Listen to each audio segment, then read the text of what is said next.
اس جگہ پر امام بخاری رحمۃ اللہ تعالی علیہ نے حدیث کو ملانے کا موقع نہیں ملا، خالی جگہ تھی، بعد میں لکھنے کا ارادہ تھا لیکن لکھنے کا موقع نہیں ملا، یا امام بخاری رحمۃ اللہ تعالی علیہ کو نظر ثانی کرنے کا موقع نہیں ملا، یا تیسرا جواب یہ ہے کہ امام بخاری رحمۃ اللہ تعالی علیہ کو اپنے اصول اور اپنے شرائط کے مطابق جو حدیث تھی وہ حدیث نہیں ملی، اس وجہ سے امام بخاری رحمۃ اللہ تعالی علیہ نے یہاں پر حدیث کو ذکر نہیں کیا۔ بہرحال یہ تو وہ عام جواب ہے، اور جگہ پر بھی سب جگہ چل سکتے ہیں، لیکن اس میں جواب بہت کمزور ہے، اس وجہ سے کہ امام بخاری رحمۃ اللہ تعالی علیہ نے کتاب کو لکھی اور لکھنے کے بعد کئی سال تک پڑھائی، تو پھر اس صورت میں اس کو لکھنے کا موقع نہیں ملا، یہ صحیح نہیں ہے۔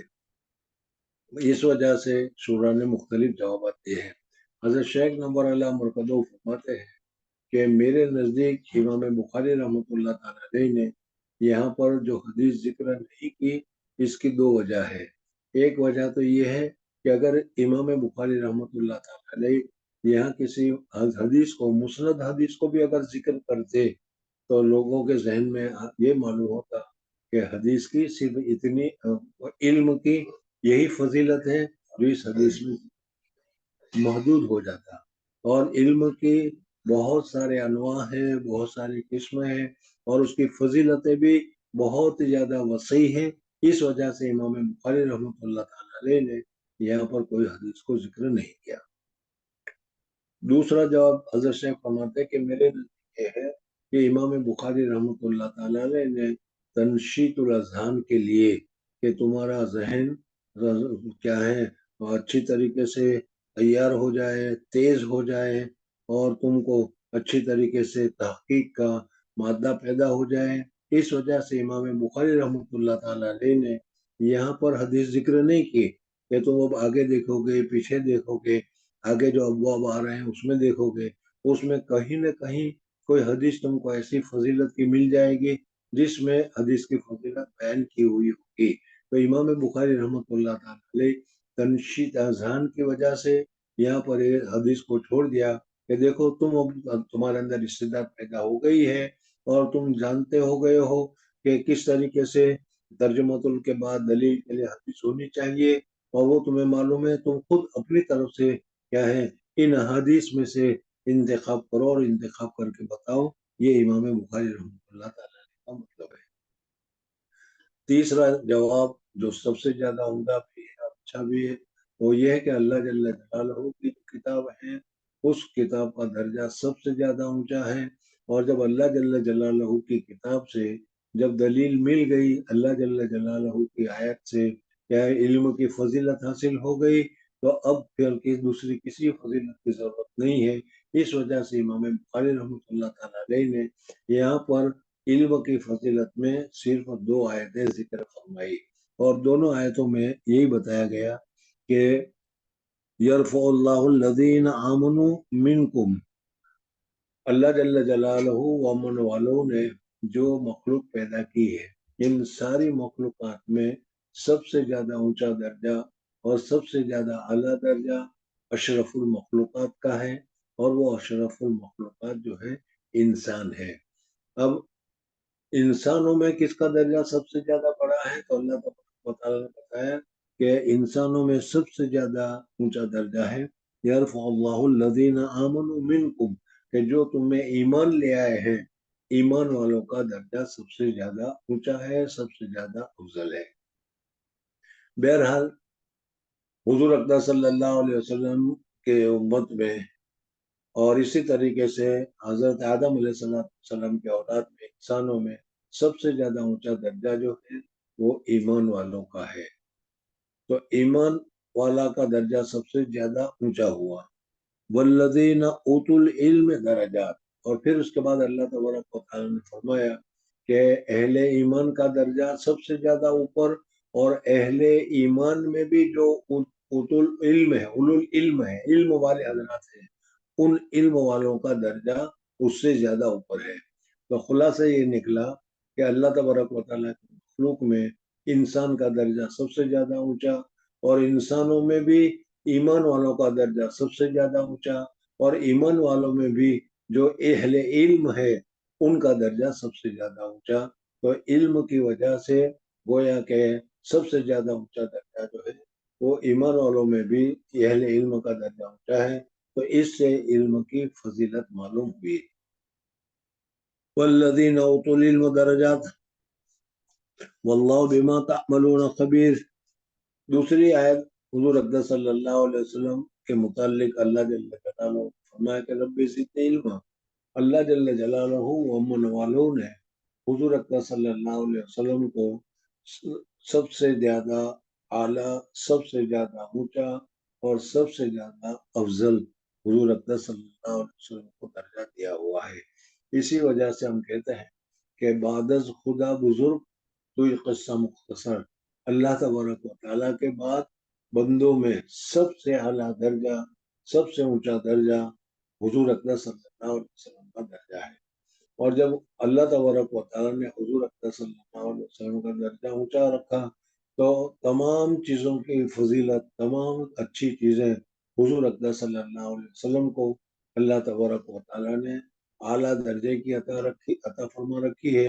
علم بھی حضور اقدس صلی اللہ علیہ وسلم کو اللہ تبارک و تعالیٰ نے اعلیٰ درجے کا عطا فرما رکھا ہے. تقویٰ بھی اعلیٰ درجے کا عطا فرما رکھا ہے.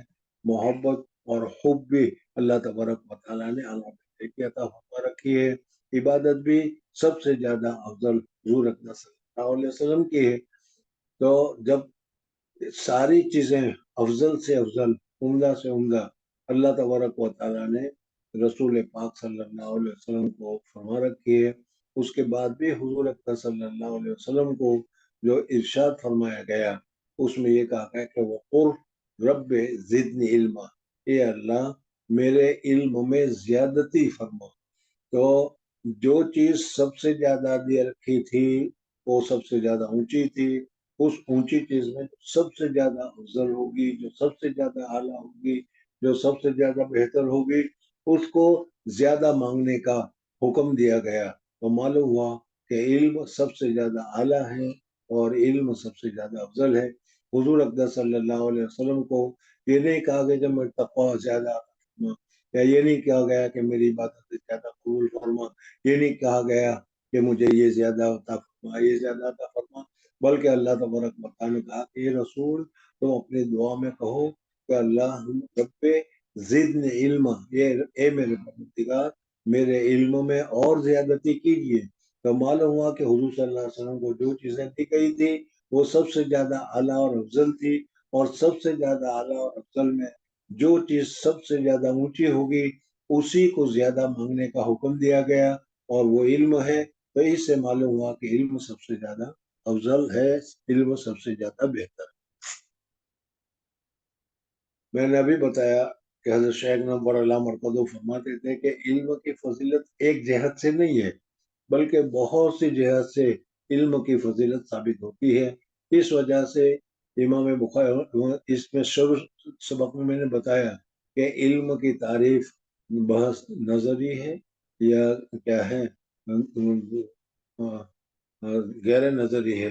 تو اس میں بھی بعض حضرات نے یہی کہا کہ علم کی تعریف کی ضرورت نہیں ہے، اس وجہ سے کہ علم تو ویسے ہی آدمی کو معلوم ہوتا ہے اور اس کے ذریعے سے بہت ساری چیزوں کو فائدہ ہوتا ہے، اس وجہ سے علم کی تعریف کی ضرورت نہیں. پھر بھی میں نے بتایا کہ رحمۃ اللہ تعالیٰ علیہ نے جو تعریف کی ہے وہ سب سے زیادہ اچھی اور بہتر ہے کہ علم ایک نور ہے جو مشکات نبوت سے یا حضور اقدس صلی اللہ علیہ وسلم جو چیز جو علم لے کر آئے تھے اس کے ذریعے سے انسان کے دل میں اللہ تبارک و تعالیٰ پیدا کر دیتا ہے.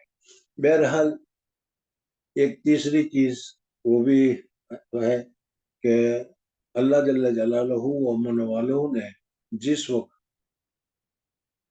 انسانوں کو پیدا کرنے کا ارادہ کیا اور فرشتوں کے سامنے اللہ تبارک و تعالیٰ نے اظہار کیا، قرآن پاک میں اللہ تبارک و تعالیٰ نے فرمایا اعوذ باللہ من الشیطان الرجیم وَإِذْ قَالَ رَبُّكَ لِلْمَلَائِكَةِ إِنِّي جَاعِلٌ فِي الْأَرْضِ خلیفہ. تو اس وقت فرشتوں نے کہا تھا کہ یا اللہ مخلوق کو کس وجہ سے آپ پیدا کرنا چاہتے ہیں؟ جو کام ہم کر رہے ہیں وہ تو سب اچھا کر رہے ہیں، اور یہ جو نیا کام آپ لینا چاہتے ہیں، جس کے لیے نئی مخلوق کو پیدا کر رہے ہیں، آپ وہ کام بھی ہمیں سپرد کر دیجئے، ہم اس کو اچھی طریقے سے بجا لائیں گے۔ اللہ جل جلالہ ومن والوں نے فرمایا انی عالم ما لا تعلمون، میں جانتا ہوں تم نہیں جانتے۔ اس وجہ سے اس مخلوق کی تخلیق کی اصل وجہ جو ہے وہ کیا ہے وہ تمہیں معلوم نہیں ہے، مجھے معلوم ہے اور میں اس کو جانتا ہوں۔ بہرحال انسان کے پیدا کرنے کے لیے جب اللہ جل جلالہ نے فرشتوں کے سامنے بات رکھی تو فرشتوں نے انسان کی پیدائش کو ایک غیر ضروری چیز بتائی اور انہوں نے انسان کی گویا کے ایک قسم کی تذلیل کی۔ اللہ جل جلالہ ومن والوں نے فرشتوں نے انسان کو جو کم سمجھا یا انسان کی اہمیت کو انہوں نے نہیں سمجھی، اس کو سمجھانے کے لیے اللہ تبارک و تعالیٰ نے وَعَلَّمَ آدَمَ الْأَسْمَاءَ كُلَّهَا ثُمَّ عَرَضَهُمْ عَلَى الْمَلَائِكَةِ، اللہ جل جلالہ ومن والوں نے حضرت آدم علیہ السلام کو علم کے زیورات سے یا علم کی نورانیت سے حضرت آدم علیہ السلام کو منور کیا اور حضرت آدم علیہ السلام کو علم عطا فرمایا، اور علم عطا فرمانے کے بعد اللہ جل جلالہ ومن والوں نے فرشتوں کے سامنے سوال پیش کیا کہ اس کے نام بتلاؤ۔ فرشتوں نے انکار کیا اور فرشتوں کے سامنے انسان کے اعزاز، انسان کا احترام اور انسان کا درجہ بلند ہو، تو یہ بھی علم کی فضیلت ہے۔ بہرحال علم ایک ایسی چیز ہے کہ جس کی وجہ سے آدمی کو بہت ہی زیادہ نورانیت حاصل ہوتی ہے، اور جس آدمی کے پاس علم ہوتا ہے اس کا درجہ بہت بڑا ہوا ہوتا ہے، اس وجہ سے اس کے ذریعے سے علم کی فضیلت حاصل ہوئی۔ تو امام بخاری رحمۃ اللہ تعالی علیہ نے اس ترجمۃ الباب میں صرف 2 آیتیں ذکر کی، اور اس دونوں آیتوں کے ذریعے سے علم کی فضیلتوں کو تمہارے سامنے ذکر کی۔ اس کے بعد اب 2-3 باب اگر آگے تم دیکھو گے تو ان 2-3 بابوں میں تمہیں حدیث مل ہی جائے گی جس میں علم کی فضیلت اور علم کی کیا ہے بہتری حدیث سے ثابت ہوتی ہے، اس کو امام بخاری رحمۃ اللہ تعالی علیہ نے ذکر کیا ہے، آگے ابھی فضیلت اس کی آ بھی رہی ہے۔ جی باب من سئل علما وهو مشتغل في حديثه فأتم الحديث ثم أجاب السائل. حدثنا محمد بن سنان قال حدثنا فليح قال وحدثني إبراهيم بن المنذر قال حدثنا محمد بن فليح قال حدثنا أبي قال حدثني هلال بن علي عن عطاء بن يسار عن أبي هريرة رضي الله تعالى عنه قال بينما النبي صلى الله عليه وسلم في مجلس يحدث القوم جاءه أعرابي فقال متى الساعة؟ فمدى رسول الله صلى الله عليه وسلم يحدث، فقال بعض القوم سمع ما قال فكره ما قال، وقال بعضهم بل لم يسمع، حتى إذا قضى حديثه قال أين أراه السائل عن الساعة؟ قال ها أنا يا رسول الله. قال فإذا زجعت الأمانة فانتظر الساعة. فقال كيف إذاعتها؟ قال إذا وسد الأمر إلى غير أهله فانتظر الساعة. مصنف رحمۃ اللہ تعالیٰ علیہ نے دوسرا باب یہاں سے ذکر کیا، اور اب اس کے بعد اب یہاں جو ابواب ذکر کریں گے اس میں امام بخاری رحمۃ اللہ تعالیٰ علیہ آداب کو ذکر کریں گے۔ ایک تو ہے استاد کا ادب کیسا ہونا چاہیے، دوسرا ہے شاگرد کو کیسے رہنا چاہیے، سوال کرنا کس وقت سوال کرنا چاہیے، کس وقت سوال نہیں کرنا چاہیے، جواب کس طریقے سے دینا چاہیے۔ بہرحال علم کے متعلق جو آداب ہیں مصنف رحمۃ اللہ تعالی علیہ الگ الگ ابواب میں ان سارے آدابوں کو تمہارے سامنے ذکر کریں گے۔ سب سے پہلا جو باب ذکر کیا اس میں یہ بتایا کہ من سئل علما وهو مشتغل فی حدیثہ، اگر کسی آدمی سے کوئی سوال کیا جائے اور وہ آدمی کسی دوسرے کام میں مصروف ہو، دوسرے کام میں مشغول ہو، تو اس وقت اس کام کو مشغولی کو چھوڑ کر فوراً جواب دے دینا چاہیے یا فوراً جواب نہیں دینا چاہیے۔ امام بخاری رحمۃ اللہ علیہ فرماتے ہیں کہ اگر کوئی آدمی کسی سے سوال پوچھے اور وہ آدمی کسی چیز میں بھی مشغول ہو، کھانے میں مشغول ہو، پینے میں مشغول ہو، بات چیت کرنے میں مشغول ہو، یا کوئی کام کر رہا ہو اس میں مشغول ہو، تو سب سے پہلا تو یہ کہ سوال پوچھنے والے کو انتظار کرنا چاہیے کہ یہ جب اپنی مشغولی سے ختم ہو جائے گا، فارغ ہو جائے گا، تو پھر ہم سوال پوچھیں گے۔ لیکن اگر کسی نے اس حالت میں بھی سوال پوچھ لیا تو جواب دینے والے کے لیے فوری جواب دینا ضروری نہیں ہے۔ حدیث پاک میں آتا ہے کہ اگر کسی آدمی سے سوال کیا جائے اور اس کو جواب معلوم ہو پھر بھی وہ جواب نہیں دیتا تو وہ کتمان علم میں داخل ہوتا ہے اور گویا کہ وہ علم کو چھپانے کا کام کرتا ہے، وہ گنہگار ہوتا ہے۔ تو یہاں پر جب تم سے سوال پوچھا گیا، تمہارے پاس جواب موجود ہے اور تم نے جواب نہیں دیا تو کتمان علم کا گناہ ہونا لازم ہوتا ہے۔ مصنف رحمۃ اللہ تعالیٰ علیہ بتاتے ہیں کہ اگر تم کیا مصروف ہو، مشغول ہو اور مصروفیت کی وجہ سے یا مشغولیت کی وجہ سے اگر تم نے اس کا جواب فوری طور پر جواب نہیں دیا تو کوئی حرج کی بات نہیں، پہلے سے تم جو کام کر رہے ہو اس کام کو پورا کر لو اور اس کام کے پورا کرنے کے بعد پھر اس کو اگر تم جواب دو گے تو یہ جواب دینا جائز اور درست ہے، کتمان علم میں داخل نہیں ہوگا۔ حضور اقدس صلی اللہ علیہ وسلم، حضرت ابو ہریرہ رضی اللہ عنہ کی روایت ہے کہ حضور اقدس صلی اللہ علیہ وسلم ایک مرتبہ صحابہ کرام رضوان اللہ تعالی علیہ مجمعین کے درمیان میں بات کر رہے تھے۔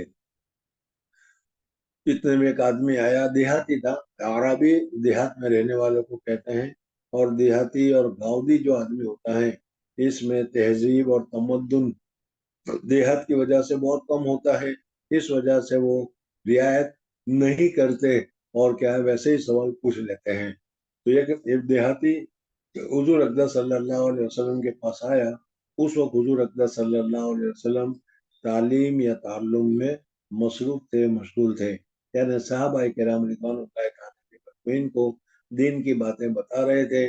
آتے ہی اس نے سوال کر دیا، متی الساعہ، یا رسول اللہ صلی اللہ علیہ وسلم قیامت کب آئے گی یہ ہمیں بتا دیجیے۔ حضور اقدس صلی اللہ علیہ وسلم نے اس کا جواب نہیں دیا اور جس طریقے سے پہلے سے جو تعلیم اور تعلم کا کام کر رہے تھے، جو پہلے سے جو بات بتا رہے تھے، حضور اقدس صلی اللہ علیہ وسلم اسی میں مشغول رہے اور حضور اقدس صلی اللہ علیہ وسلم نے اس کا جواب نہیں دیا۔ اس آدمی نے سوال کیا اور وہ سوال حضور صلی اللہ علیہ وسلم نے بھی سنا اور دوسرے لوگوں نے بھی سنا۔ حضور صلی اللہ علیہ وسلم نے جواب نہیں دیا، وہ بھی لوگوں نے دیکھا اور سمجھا۔ تو اس وجہ سے لوگ آپس میں بات کرنے لگے کہ کسی نے کہا کہ حضور صلی اللہ علیہ وسلم نے اس کا سوال نہیں سنا، اگر اس کا سوال سنا ہوتا تو حضور اقدس صلی اللہ علیہ وسلم جواب دیتے، لیکن حضور اقدس صلی اللہ علیہ وسلم نے جواب نہیں دیا۔ تو اس سے معلوم ہی ہوتا ہے کہ حضور اقدس صلی اللہ علیہ وسلم کے کان مبارک تک ان کی آواز نہیں پہنچی۔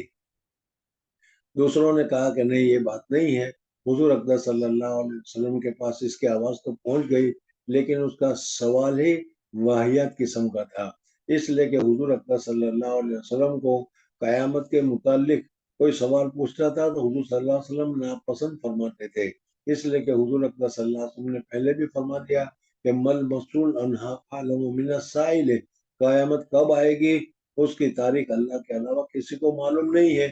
اس وجہ سے حضور اقدس صلی اللہ علیہ وسلم سے اگر کوئی یہ سوال پوچھتا تو حضور اقدس صلی اللہ علیہ وسلم اس سوال کی طرف توجہ نہیں دیتے، دھیان نہیں دیتے اور جواب نہیں دیتے۔ اس وجہ سے حضور اقدس صلی اللہ علیہ وسلم نے جواب نہیں دیا۔ یہ پبلک میں یہ اس طریقے سے گفت و شنید ہو رہی تھی، پبلک میں اس طریقے سے باتیں ہو رہی تھی۔ حضور اقدس صلی اللہ علیہ وسلم جس کام میں مصروف تھے، تعلیم اور تعلم میں مصروف تھے، اس تعلیم اور تعلیم سے جب وہ فارغ ہو گئے تو فارغ ہونے کے بعد حضور اقدس صلی اللہ علیہ وسلم نے فرمایا این السائل عن الساعہ، بھائی وہ قیامت کے متعلق ایک سوال کیا تھا، کون ہے وہ، کہاں ہے، ذرا بتاؤ، اب میں فارغ ہو گیا ہوں، اس کا جواب دے رہا ہوں۔ چنانچہ حضور اقدس صلی اللہ علیہ وسلم نے فارغ ہونے کے بعد جواب دیا۔ امام بخاری رحمۃ اللہ علیہ نے اس حدیث سے یہ بات ثابت کی کہ سوال پوچھنے والے کا فوری طور پر جواب دینا ضروری نہیں ہے، بلکہ سہولت کے اعتبار سے فراغت کے بعد جب وہ جواب دینا چاہے جواب دے سکتا ہے۔ حضور اقدس صلی اللہ علیہ وسلم نے تقریر کے درمیان اس کا جواب نہیں دیا اور کیا ہے حضور اقدس صلی اللہ علیہ وسلم فارغ ہو گئے تو فارغ ہونے کے بعد اس کو بلا کر اس کا جواب دیا، تو اسے ترجمۃ الباب بھی ثابت ہو گیا۔ بہرحال حضور اقدس صلی اللہ علیہ وسلم نے جب فارغ ہو گئے تو فارغ ہونے کے بعد حضور اقدس صلی اللہ علیہ وسلم نے فرمایا این اراہ السائل عن الساعہ قال ہا انا یا رسول اللہ. اس نے کہا کہ میں یہاں پر ہوں یا رسول اللہ صلی اللہ علیہ وسلم. یہاں عن ابی ہریرہ رضی اللہ تعالی عنہ قال بینما النبی صلی اللہ علیہ وسلم فی مجلس یحدث القوم. قوم کے ساتھ حضور اکرم صلی اللہ علیہ وسلم گفت و شنید کر رہے تھے، بات چیت کر رہے تھے. جاءہ عربی فقال متی الساعہ فمضى رسول اللہ صلی اللہ علیہ وسلم یحدث. حضور صلی اللہ علیہ وسلم جو بات کر رہے تھے اس بات میں لگے رہے اور اس کے سوال کی طرف توجہ نہیں فرمائی. وقال بعض القوم سمع ما قال. حضور اکرم صلی اللہ علیہ وسلم نے سوال پوچھنے والے نے کیا پوچھا وہ سن لیا. فقرہ ما قال. بس حضور صلی اللہ علیہ وسلم نے اس کے سوال کو ناپسند سمجھا. اس ناپسند کرنے کی وجہ سے حضور اکرم صلی اللہ علیہ وسلم نے اس کا جواب نہیں دیا. وقال بعضهم. اور بعض لوگوں نے کہا نہیں بلکہ حضور اکرم صلی اللہ علیہ وسلم نے سنا ہی نہیں. اگر حضور اکرم صلی اللہ علیہ وسلم نے اس کا سوال سنا ہوتا تو ضرور جواب دیتے. یہ پبلک میں بات ہونے لگی. حتی اذا قضا حدیثہ. یہاں تک کہ جب حضور اکرم صلی اللہ علیہ وسلم اپنی بات کو پورا کر چکے ہیں قال فرمایا این اراہ السائل. بھائی وہ سائل کہاں ہے؟ میں اسے دیکھنا چاہتا ہوں جس نے مجھ سے سوال کیا تھا. میں نے اس کو جواب نہیں دیا تھا. ان الساعہ جو ساعت مخصوصہ یعنی قیامت کے متعلق پوچھ رہا تھا. قال ہاں انا یا رسول اللہ. اس سائل نے کہا کہ میں یہاں ہوں رسول. میں نے سوال پوچھا تھا اور میں یہاں پر ہوں. قال حضور اکرم صلی اللہ علیہ وسلم نے اس کے سوال کا جواب دیا کہ قیامت کب آئے گی. تو ظاہر بات ہے کہ حضرت جبریل علیہ السلام کی حدیث میں بھی گزر گیا تھا اور ہمارا عقیدہ بھی یہ ہے کہ قیامت آنے والی ہے. اس میں تو کوئی شک نہیں. 100% قیامت آنے والی ہے. جو لوگ یہ کہتے ہیں کہ قیامت نہیں آئے گی، دنیا اسی طریقے سے چلتی ہے اور اسی طریقے سے چلتی رہے گی، یہ صحیح نہیں ہے. بلکہ ایک زمانہ ایسا آئے گا کہ اللہ جل جلالہ و من والہ اس دنیا کو اور اس کائنات کو جو اللہ تبارک و تعالیٰ نے بنائی ہے سب کو ختم کر دے گا اور سب کو تتر بتر کر دیا جائے گا. اور پھر ایک لمبے مدت تک کیا ہے اسی طریقے سے سب پڑے رہیں گے. پھر اللہ تبارک و تعالیٰ ایک دوسرا سور پھونکے گا اور اس سور پھونکنے کی وجہ سے جو سارے کے سارے لوگ ہیں حضرت آدم علیہ السلام سے لے کر آخر تک کے سب جس طریقے سے نئے پودے اگ جاتے ہیں اس طریقے سے سب کے سب قبروں میں سے اٹھ کھڑے ہوں گے. اور اس میں بھی کئی سال کا یہ لمبا زمانہ نکل جائے گا. لوگ پریشان بھی ہوں گے لیکن پھر اس کے بعد حساب کتاب ہوگا اور حساب کتاب کے بعد اللہ جل جلالہ جس کی نیکیاں ہوگی وہ جنت میں جائیں گے، ایمان والے ہوں گے وہ جنت میں جائیں گے، اور جس کے جو ایمان والا نہیں ہے بلکہ کافر مشرک ہے اللہ تبارک و تعالیٰ اس کو جہنم میں داخل کرے گا. یہ صحیح عقیدہ ہے، بالکل صحیح ہے. دنیا ہمیشہ کے لیے نہیں ہے بلکہ دنیا فانی ہے اور فانی ہونے کی وجہ سے اس کے اوپر ایک نہ ایک دن فنا طاری ہونے والی ہے. حضور اکرم صلی اللہ علیہ وسلم نے اس نے سوال پوچھا تھا قیامت کب آئے گی، کون سی تاریخ کو آئے گی، لیکن چونکہ جو صحیح تاریخ کا وقت ہے وہ اللہ کے علاوہ کوئی نہیں جانتا بلکہ اللہ تبارک و تعالیٰ نے اس علم کو علم غیب میں رکھا ہے. کسی کو بتایا نہیں، فرشتے کو بھی نہیں بتایا. حتیٰ کہ جو فرشتہ سور پھونکنے کے لیے متعین کیا گیا ہے حضرت اسرافیل علیہ السلام ان کو بھی نہیں بتایا. وہ بھی آج بھی تیار ہیں کیا سور پھونکنے کے لیے اللہ تبارک و تعالیٰ کی طرف سے ابھی حکم ہو جائے تو ابھی سور پھونک دیں، لیکن ابھی ان کو بھی معلوم نہیں ہے. تو حضور اکرم صلی اللہ علیہ وسلم نے جیسے حضرت جبریل علیہ السلام کو بتایا تھا کہ بھئی صحیح علم تو کسی کو معلوم نہیں ہے، ہاں اس کی کچھ علامات اور نشانیاں ہیں وہ میں تمہارے سامنے پیش کر سکتا ہوں. ان نشانیوں کو دیکھ کر تم سمجھ سکو گے کہ قیامت آئے گی تو کب آئے گی اور کس وقت آئے گی. حضور اکرم صلی اللہ علیہ وسلم نے احادیث پاک میں قیامت کی بہت ساری نشانیاں ذکر کی ہیں جس کو میں نے پہلے بھی تمہارے سامنے ذکر کیا تھا کہ کچھ علامات ایسی ہے جس کو علامت صغرا سے تعبیر کیا جاتا ہے، کچھ علامت ایسی ہے جس کو علامت کبریٰ سے تعبیر کیا جاتا ہے۔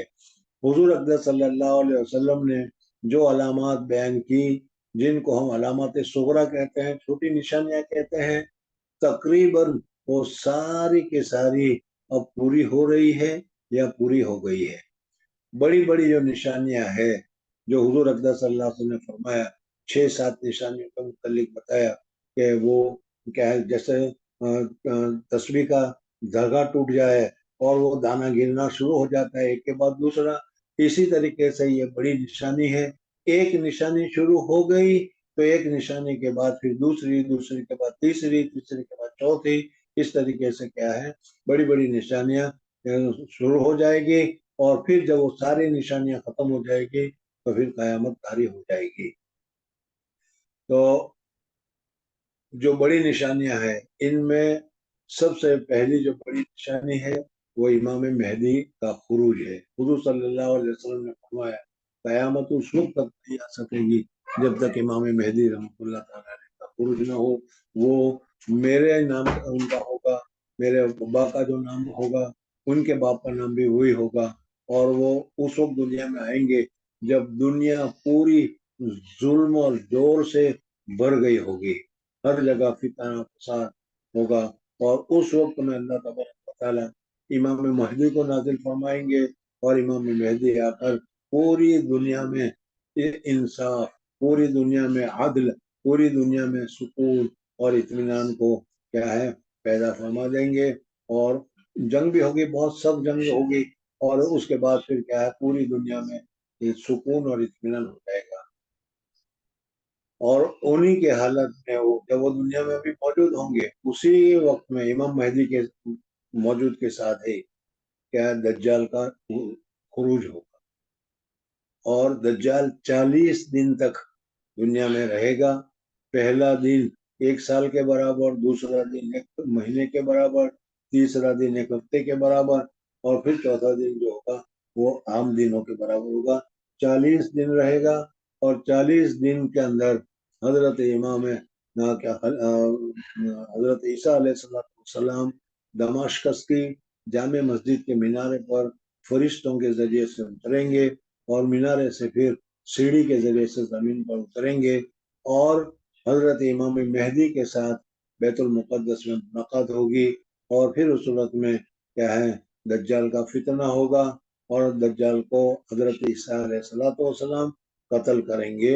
باب لد نامی جو شہر ہے آج بھی موجود ہے اسرائیل میں، یہ شہر لد، وہاں پر جو دروازہ ہے اس میں باب لد کے پاس کیا ہے دجال کو مارا جائے گا۔ ابھی حضرت عیسیٰ علیہ السلام دجال کے فتنے سے بچیں گے یا کیا محفوظ رہیں گے، تو اللہ تبارک و تعالیٰ کہے گا کہ عیسیٰ ان اللہ والوں کو جو اللہ تبارک و تعالیٰ، ایک بات یاد رکھنا کہ اب اس وقت دنیا میں جو زمانہ میں بتا رہا ہوں، اس زمانے میں دنیا میں ایک ہی مذہب ہوگا، اور وہ مذہبی اسلام ہوگا۔ یہودیت ختم ہو جائے گی، بلکہ ایک ایک یہودی کو پکڑ کر قتل کیا جائے گا، اور پتھر کے پیچھے اگر کوئی یہودی چھپا ہوگا تو وہ پتھر کہے گا کہ میرے پیچھے یہ شیطان چھپا ہوا ہے، مارو اس کو۔ بہرحال یہودیت ختم ہو جائے گی۔ حضرت عیسیٰ علیہ السلام کے ماننے والے جو عیسائی ہیں وہ عیسائی بھی ختم ہو جائیں گے۔ حضرت عیسیٰ علیہ السلام خود کہیں گے کہ بھئی میں تو اللہ کا بیٹا نہیں ہوں، میں تو اللہ تعالیٰ کا رسول ہوں، اور تم لوگوں نے یہ غلط سب کے مچا رکھا ہے، اس کو چھوڑ دو، اور مانتے ہو تو مان جاؤ، تو وہ سارے کے سارے حضرت عیسیٰ علیہ السلام پر ایمان لے آئیں گے، اور اگر نہیں تو پھر ان کو بھی قتل کر دیا جائے گا، ختم ہو جائے گا۔ کفار بھی نہیں رہیں گے، یہودیت بھی نہیں رہے گی، اور پھر کیا نصرانیت بھی نہیں رہے گی، اور دوسرا کوئی مذہب نہیں ہوگا، اور صرف مسلمان ہی مسلمان ہوں گے، اور کیا ہے اللہ تبارک و تعالیٰ کے عابد، متقی اور پرہیزگار لوگ ہی دنیا میں ہوں گے۔ اور جب پرہیزگار ہوں گے تو پھر اللہ تبارک و تعالیٰ زمین کو کہے گا کہ اپنی ساری برکتیں